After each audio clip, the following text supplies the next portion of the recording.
Atin pong babalikan ang kwento ni Lola Zenaida Alamo ng Barangay Pauo, Santa Maria, Laguna. Opo, atin siya nakapanayam noong pong Disyembre 2, araw po yan ng Lunes. At ang total po na kanya pong natanggap ay umabot sa 38,200. So ito ho muna, babalikan lang po ni Ria. Ano po ang kwento? Ano ho ba ang kwentong buhay ni Lola at ang kanya pong mga naipadala po sa atin ng mga larawan at video patunay po sa katotohanan ng kanyang mga ikinuwento. Manong Ted, itong si Nanay Zenaida, 62 years old na. Ngayon, wala nang paningin itong si Nanay Zenaida. Byuda rin siya, meron siyang 7 anak at umaasa sa padala ng anak na si Eileen na nasa Oman bilang domestic helper o DH. So kwento to ng maraming Pilipino rin, no? Sa kanyang 7 anak, 2 daw doon yung may asawa na, yung iba naman meron na raw kanya-kanyang buhay. So bago raw siya sumali sa contest ng ating programa, Manong Ted, siya ay nakikinig sa radyo simula last year pa. Yun nga lang, nasira ang kanyang radyo kaya last month lang ulit nakapakinig sa ating programa si Nanay Zenaida. Kasama niya sa kanilang tahanan yung 4 na apo at pangatlong anak na si Rose Alamo, 24 years old, na siyang nagbasa ng verse noong araw nung sumali sila sa What's on Your Mind. Si Nanay Zenaida, dating gumagawa ng walis at nagtitinda ng gulay. Manong Ted, nakwento niya rin noon na kung mananalo daw siya ng 2,000 pesos, para daw sana sa pambili ng diaper ng apo niya at pangkain nila kasi hindi consistent yung pagpapadala ng pera sa kanila. Napaka-selfless naman ito. 2,000 na pwedeng unahin naman ni nanay yung sarili pero para sa kanyang mga kamag-anak pa rin. Naikwento rin niya na madalas daw sumakit yung kanyang ngipin. So opportunity na sana yung 2,000 para dun sa ngipin niya but ginastos niya pang diaper. Kailangan daw ipabunot and kada ngipin sa kanilang lugar 500 pesos, Manong Ted. Kaya nga siya tinulungan ng mga Happy Anonymous natin at binigyan ng donasyon para makapunta na sa dentista at makapagpabunot ng ngipin upang matapos na yung sakit ng ngipin. Ang hirap pa naman nun. Oo, at ganito kasi ito din, Ria, na gaya din po nung ilan sa ating mga nagiging winner po sa ating mga pa-contest na ito, minsan tinatanong din natin sila kung ano ba ang kanilang prioridad. Opo, dito po kasi kay nanay, kay Lola actually, ang kanya pong talagang priority ay yung kanyang mga apo. Nung ang una, ano bang pipiliin mo, pustiso o bubong? Bubong muna, di ba? May ganun po kasi mga pagkakataon nga na nakakabigay din po sa atin ng inspirasyon nga. At ito din ay nagbibigay din po ng ng pagkakataon sa marami na maging daluyan po ng biyaya. Nagpadala po si nanay sa atin po ng update kung saan niya dinala yung pong kanyang mga natanggap na biyaya. Ang total nga po nito ay umabot na sa 38,000. Okay? Ito ho yung video na pasalamat po ni nanay. Video ho ng pagbati ng kanyang mga apo. Nung una po ito, kaya kami natuwa din dahil yung kanyang mga apo, bulag po kasi si nanay, no? Bulag siya. Pero yung kanyang mga apo na inaalagaan din niya, kitang-kita ho naman, no?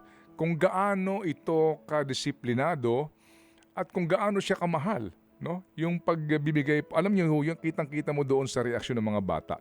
Okay? At ilan pa ho mga video napatunay po na totoo na ginamit din po ni nanay yung ilan po sa natanggap niyang pera para doon sa kanyang pagpapaayos po ng kanyang ngipin. Panoorin po natin ang lahat ng video ito. Lidia, magandang umaga, Sir Ted. Maraming salamat po dahil nabunot na po yung masasakit kong ngipin pero hindi pa po tapos. Kami po ay i-schedule na uli pag 27. Pero napakasaya ko po at Sa kaunting galaw ng dila ko, wala na pong masakit. Naalagaan ko na po ng maayos ang mga apo ko. Maraming salamat po dahil naranasan ko po ang magkaroon ng kapayapaan. Maligaya po ako ngayong Pasko kasi wala na po akong nararamdamang sakit ng dahil sa mga Happy Anonymous at dahil sa inyo po. Naging masaya po ako. Nagkaroon po ako ng gastusin na walang agam-agam na hindi ko kinuha sa sahod ng anak ko. Maraming salamat po. Ayan. Merry Christmas po! Ito po yung actual video po ng process na pinagdaanan po ni nanay sa pagbunot po sa kanyang mga ngipin.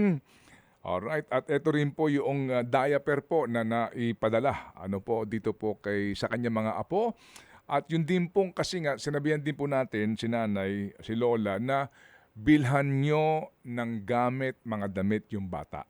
So ito nga din po yung pong mga larawan na pagbili po ng mga gamit, mga damit para po sa kanya pong mga apo. Ayan. So pati yung kanyang lalaking apo, nakabilan po ng bagong t-shirt at gamit, mga damit nga po ngayon pong panahon ng Pasko.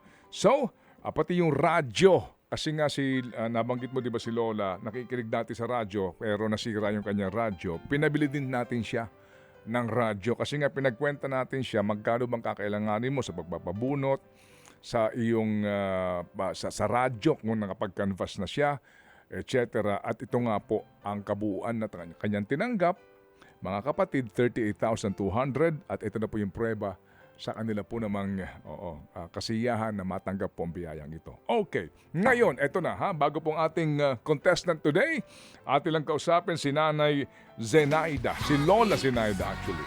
Lola Zeni, maganda umaga po. Hello po, Sir Ted. Merry Christmas! Merry Christmas po. Masaya po ako. Namamalat lang po ako. Pasensya na po. Opo. Bakit? Masama ba ang inyong pakiramdam, Lola? Kasi po, nauulanan po ako nung kami na schedule. Hindi naman po pwedeng. Hindi ako pumunta kasi schedule nga po. Uulan. Oo. Meron ba kayong lagnat ngayon, Lola? Wala po. Okay naman po kayo maliban sa pamamalat ninyo. Opo, okay lang po. Ay, salamat naman. O sige, napanood po namin, kasama ko ngayon si Ria kasi wala po si Chacha. Napanood po namin ang lahat ng inyong padala po sa na video, pati po mga picture. Salamat na marami, Nanay, ha? Sobrang salamat po, Sir Ted. Kasi nakabili din po ako ng damit at tsinelas. Opo. At meron na ho kayong radyo. Meron din po akong radyo at saka po, Sir Ted, sobra po akong nagpapasalamat pero may lungkot pa rin po sa akin. Bakit? Kasi yung anak ko po, hindi na po talaga nagpadala ng pera. Nagagamit ko po yung iba. Sa pangbili po ng bigas. Tapos yung anak ko po, gusto nang pauwiin ng amo pero ayaw niya. Yung amo niya po ang may gusto. 2 buwan daw po ang ipapamalagi niya doon na para ipamasahe niya daw. Ibibili daw po ng ticket pabalik. Sige, sandali muna, Nanay Seni, ha? Opo. So, Sir Ted, opo. sobra ko po talagang pinasasalamatan yung natanggap kong pera kasi kailangan mo po kami ng bigas, magbawas po ako. Pero meron pa po akong 17,000 po ang meron po akong iniingatan pa. Meron pa ho kayong hawak na pera ngayon, Nanay? Meron pa po. Opo. Iniingatan niyo po ito nga kasi para doon sa pangangailangan po ninyo sa bahay, no? Opo. Okay. Ito pong inyong... Kailangan man po ako nung bubong ng bahay at saka yung flooring. Hindi ko po uunahin kasi yung mga anak ko ayaw ko pong magutom. Opo, opo. Sige, so nanay kasi nga nabanggit nyo yan, no, yung pangangailangan po ninyo na ayusin yung bahay nyo kasi nga pinapasok din po ng tubig. Ito pong anak nyo, hindi na ho nakapagpapadala ng pera kasi wala na siyang trabaho? May trabaho po kaso yung 2 buwan niyang itatagal doon, ipapamasahe daw po pabalik. Ibibili daw po ng ticket. Kaya sabi sa akin, wag na daw. Hindi daw siya makakapagpadala po. Opo, opo. Pero ho, sigurado naman siya na makakauwi, nanay.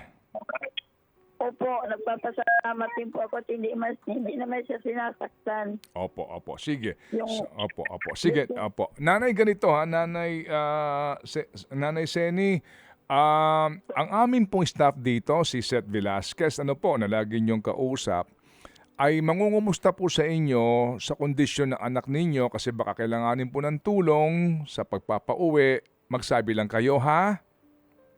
Hindi ko po alam kung aling gobyerno, kung anong ahensya ng gobyerno, kung Opo. ano po ang dapat kong lapitan na para ang Opo. anak ko maging ligtas po. Nanay, kaya nga po ako tumawag ngayon, kaya kayo kinakausap namin. Sinasabi ko po ito sa inyo, makinig kayo mabuti, ha? Opo. Sige. Mangungumusta po si Seth sa inyo, ang aming mga staff dito, para alamin ang sitwasyon ng inyong anak para pag kailangan po ng tulong, tutulong po kami. Okay? Salamat po. Sige, sige. Okay. Nanay Seni, ganito. Meron pa ho kayong pera dyan. Magkano ang inyong hawak na pera, nanay? 17,000 po ang natitira pa.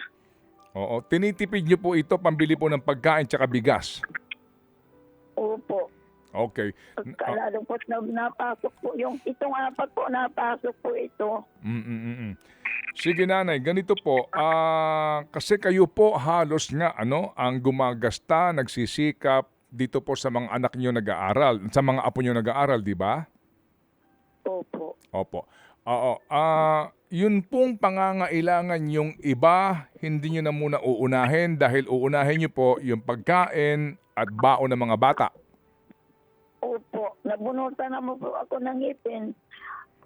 Hanggang dito na lang po ito. Pero ang sabi po ng dentist, hindi na din daw po magtatagal ang natira ng Opo. ngipin po. Sige. So nanay, ano ho ba ang inyong importante ngayon sa buhay nyo maliban po lamang dito po sa inyo pong bigas at pagkain at baon ng mga apo? Ang importante ko po itong bahay na tinitira namin kasi nasa ibabaw po kami ng rikrap. Opo. Kailangan po nga ayusin daw yan, di ba?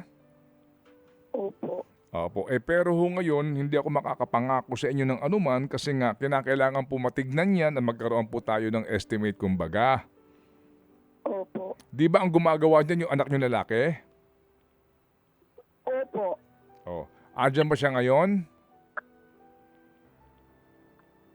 Naandito po, nag-ipon-ipon po kami ngayong bagong taon. Oo nga po. O sige. So nanay, ganito po. Meron na ba siyang estimate dyan kung sakasakali po? Kasi baka ipapagawa nyo yan tapos papaalisin din po kayo. Hindi po, ito ang relocation po na binigay sa amin ng barangay. Kaya Okay. po kaming naway din, dito po kami pinatira. Opo. O sige. So, ngayon ba meron kayong estimate na dyan na sinasabi ang anak po ninyo o wala pa? Dito po, kausapin niyo po ang anak ko. O sige. Kausapin ko. Ano pangalan niya, nanay? Edison Alamo po. Pakiulit po, nanay. Anong pangalan daw, Ria? Edison, Edison alam mo. po. Edison. Sige, kausapin ko si Edison. Edison! Hello po, good morning po. Good morning, Edison. Ilan taong ka na, iho? 29 po. Oo. Kaka-birthday ko lang po. Happy birthday, Edison. May trabaho ka ba ngayon? Nag-day off po ako. Kaya nga, pero may trabaho ka. Anong trabaho mo? Opo, sa gasolinahan po, pang-attendant po. Oh, sige. Edison, wala ka pang asawa, di ba? Meron na po kaso hiwalay. Oh, pero yung anak nyo, Nandito po sa nanay ko. oh, so ang anak mo isa? Opo, isa po. Oo. So yung anak ng ate mo, at saka itong anak mo ang inaalagaan din ni nanay. Opo. Ganito, Edison, yung sinasabi ni nanay na papagawa sa bahay ninyo, ano ba yan? Ano ang gagawin?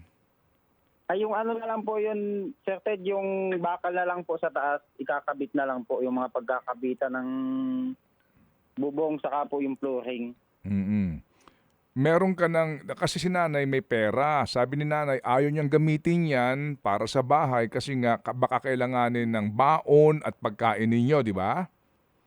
Opo. Oo. So itong pinagagawa ngayon dyan sa bubong, meron ka na bang estimate? Eh, wala pa po eh. Pero saglit lang naman po yun, ipa-estimate dun sa hardware na pagkukunan namin ng materyales. Oh, kaya mo na bang gawin yon? Opo, kaya ko na po yun. May kakayahan ka bang gawin yon? Kasi baka maaksidente ka naman. Ako na po yung nagtayo nung bahay na yun, nung nagpapadala yung kapatid ko na sa ibang bansa. Mm-mm. Inuunti-unti po namin. Okay, sige. So maliban doon sa bakal na kakailanganin mo, ano pang kailangan dyan para masiguro na hindi natutulo ang bubong nyo? Yung yero po, Gaano karaming yero yon? mga 20 peraso po siguro. Ba, marami yon. So buong bubong ang yeyerohan natin. Opo. Okay. So yung bang yero na yun, meron ka ng estimate? Ano po?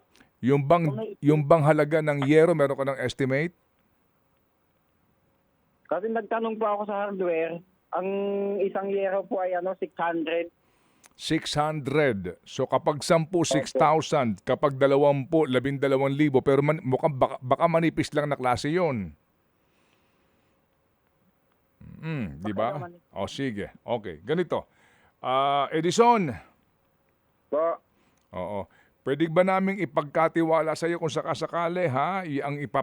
Yang gustong ipagawa ng nanay mo, balikan mo kami dito, si Seth Velasquez, ang aming mga kasamahan, doon sa estimate mo, magkikwenta kayo, tatawagan ka namin ulit sa panahon na day off ka o si nanay mo para diyan sa Opo. kailangan yung tulong. Pwede ba yon?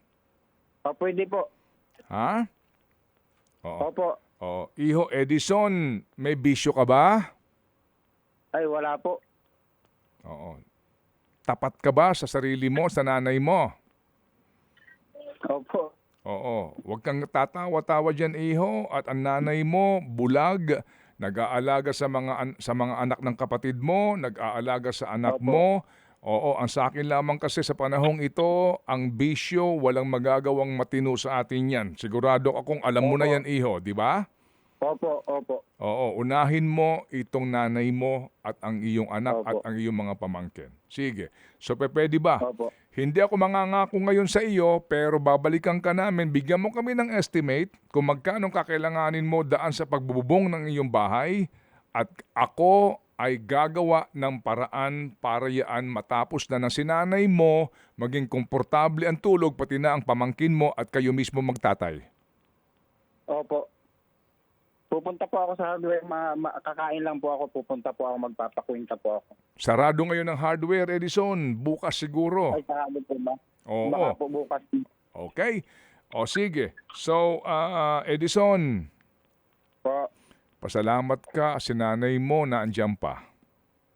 Opo. Amen? Amen po. Para masama loob mo. Ha? Hindi ba? Opo. Anong opo? Oh. Hindi, joke lang. Edison, Po. salamat na marami ha sa iyong tulong sa iyong ina. Okay? Salamat na marami. Maraming salamat din po sa inyo. Oo. Okay. Kausapin ko si nanay. Hello po. Nanay, napakinggan niyo po ba? Narinig ko po, magkalapit po kami. Okay. Sige. So, Totoo po yan, sir. Narinig po ito, okay. anak ko. Sige po. So, nanay, nakikinig ho kayo sa amin araw-araw? Araw-araw po, pag hindi lang po ako nakakapakinig ng buo pag kami pumupunta dun sa Dintit po. Opo, pamilakad kayo. O sige, so nanay, kami po yung nag-usap na po ng inyong anak na si Edison. Muli kami maghihintay po sa tawag niya dito po sa ating ugnayan. Hindi kami nangangako ngayon, pero naniniwala po ako sa ating pong pananalig. Sa Panginoon, magagawan po natin ng paraan tong inyong problemang ito ng pagbubong sa bahay po ninyo, okay? Opo. Sir Ted, nangiyaman po ako pero hihingin ko po ang tulong niyo para yung anak ko magsigurado po ang kalagayan na ligtas po. Sino? Si Aileen po. Yung anak- nasa malayo. Ay, opo. Gagawan po namin din to ng ugnayan. Itatawag po namin to sa departamento ng gobyerno po na siyang may toka po sa mga manggagawa sa abroad. Ha? Sobrang salamat po, Sir Ted. At nandiyan kayo para kami ay matulungan. Mabuti po kayo talaga at yung mga nakakatok ninyo yung mga gobyerno, yung mga opisina ng gobyerno na dapat puntahan po. Maraming salamat po. Sa Panginoon po, ang higit sa lahat po na ating pasalamat, nanay, ha? Opo. Opo nga. Opo. Ang Kaya pagiging... nga po ako may Diyos na yung pinangahawakan po. Yung ikaw, Panginoon, ang daan ng katotohanan at ang buhay. Amen. Opo. Salamat po, nanay. Sige po. Nanay, ika nga po, kalamayin niyo po inyong loob. Magagawan po natin ang paraan tong problema niyo po sa bahay at ito pong inyo pong anak sa abroad. Tututukan po ito ng aming mga kasamahan dito para po namang Salamat, masiguro. Ted. Opo. Marami kayong Santa Claus na nangyari sa buhay ko po. Ngayon lang po ako nagkaroon ng sobrang saya po. Opo. Salamat po, nanay, sa inspirasyon, ha? Salamat po na marami. Thank you, nanay. Salamat Opo. din po. Salamat po at isa pong pinagpalang bagong taon sa inyong buong pamilya. Salamat na marami. Thank you. Yun po, si Nanay Zenaida Alamo mula sa Barangay Pao, Santa Maria, Laguna.